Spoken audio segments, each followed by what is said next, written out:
Well, several Arkansas counties are under a state of emergency this afternoon as they deal with that ongoing flooding. Arkansas County is one of those. Michael Aaron was in Stuttgart with an update.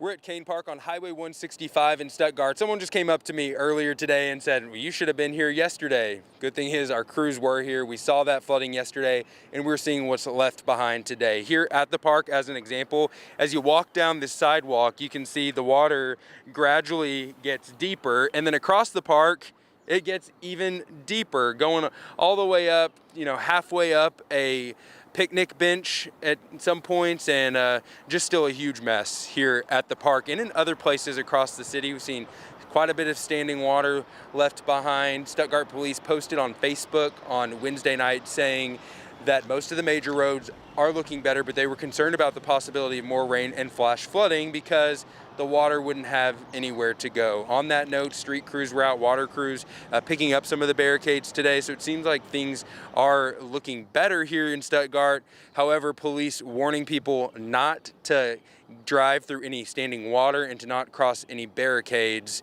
as that is certainly dangerous. Still see sandbags here in the city, and around the Museum of the Arkansas Grand Prairie, there's a barrier of sorts trying to keep the water out of there, so people still on high alert, but moving forward and starting to clean up as well. Arkansas County, one of those under an emergency declaration that was made by the county judge, and so of course that will hopefully come with some assistance for folks here. The governor will be visiting Southeast Arkansas on Friday to see the damage for himself. We'll keep you updated as the cleanup continues. In Stuttgart, Michael Aaron, THV 11 News. All right, thank you, Michael. Another group dealing with huge headaches following all the rain, farmers in Southeast Arkansas. Jacob Appleberry farms nearly 3,000 acres of land on his family farm in Tiller. He says just this week alone, he's seen a third of that 3,000 acres flooded. When it comes to how much money all this will cost, Appleberry says it could be in the tens of thousands of dollars. To have this type of storm and dump this much water in this short a time has caused a major problem. One of the fields that was underwater was 85 acres, and on the low end, that's $55,000. Now the next concern is this warm up we will likely see next week. Higher temperatures along with already wet grounds will likely damage the crops even more. One thing is for sure, though, rain or shine, the THV 11 Summer Cereal Drive is pushing ahead. It continues today at the Harps location on North 2nd Street in Cabot. Tom Brannon is out there live helping collect boxes of cereal to feed those hungry kids over the summer. How's it going today, Tom? All right, Amanda, thank you so much. I love it when people come out just in time for a broadcast. This is Margie Anderson with Anderson Pools. She says they're the greatest pool place in Cabot. Right, Margie? Yes, we are. Yes. Well, you brought a donation for us. Thank you. Thank you. Tell me about it. We are bringing out $250 for a donation for the cereal drive, and we would like to challenge all the small businesses out there to help our community and help with the cereal drive. So come on out, meet Tom, Thea, and everybody, and bring us your checks, money, cereal, whatever you got. And before 12:30, talk to Margie about a special they have on their pools. Who couldn't use a pool? It's finally beginning to feel like swimming season. Yes, it is. Margie. Very it's much so. A little toasty out here. Thank you very much. Thank you. Margie Anderson, Anderson Pools, 250 boxes of cereal, and down goes Tony the Tiger. Oh no, Tony fell. We'll have to work on that. And you still have a chance. We're going to be here all afternoon. The Arkansas Food Bank, THV 11. Now, I will say this. I'm heading back into the studio to cover some weather detail this afternoon. So Ashley King will be out at 5 o'clock during the broadcast. Be sure you come out. You got plenty of time today.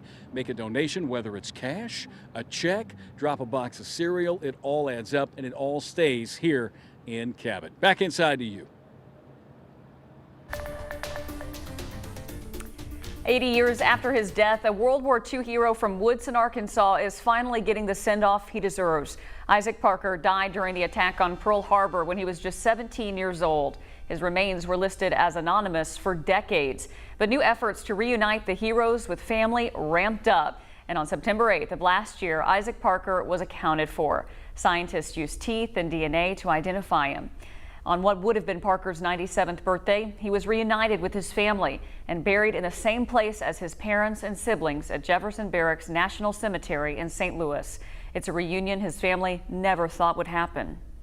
After 80 years, he's back reunited with his family. Could never have imagined, and it was something that Isaac's mother always prayed for, that her child would be sent back home. Parker's name is recorded on the walls of the missing at the Punch Bowl in Hawaii, along with others who are missing from World War II. A rosette will now be placed next to his name to show that he has been accounted for. President Biden is in Cornwall, England for meetings with the British Prime Minister. This comes as the U.S. is announcing a major purchase of COVID vaccine doses for other countries to use. Skylar Henry has more details from the White House. President Biden remains focused on the coronavirus pandemic on his first full day of his overseas trip. It's a great pleasure, Mr. President, to welcome you to Cornwall. It's a great pleasure to be here. The president met with British Prime Minister Boris Johnson this morning, where the two discussed a number of issues, including when to lift COVID travel restrictions between the two countries. This comes as the U.S. announced it's purchasing 500 million COVID vaccine doses to donate to 92 low and lower middle income countries and the 55 member states of the African Union. Make sure it's distributed equitably and to the countries that need help the most. The White House says the vaccine doses will cost $3.5 billion and will come from money already approved by Congress. We have to end COVID-19 not just at home, which we're doing, but everywhere. But while the president is still at the start of his trip, the meeting next week with Russian President Vladimir Putin still looms large. We're not seeking conflict with Russia. We want a stable, predictable relationship. But I've been clear. The United States will respond in a robust and meaningful way when the Russian government engages in harmful activities. The president says he'll discuss the growing number of cyber attacks coming out of Russia when he meets with Putin. Skylar Henry, CBS News, the White House. The president will talk about the Russia issue with NATO and G7 allies prior to his meeting with Putin.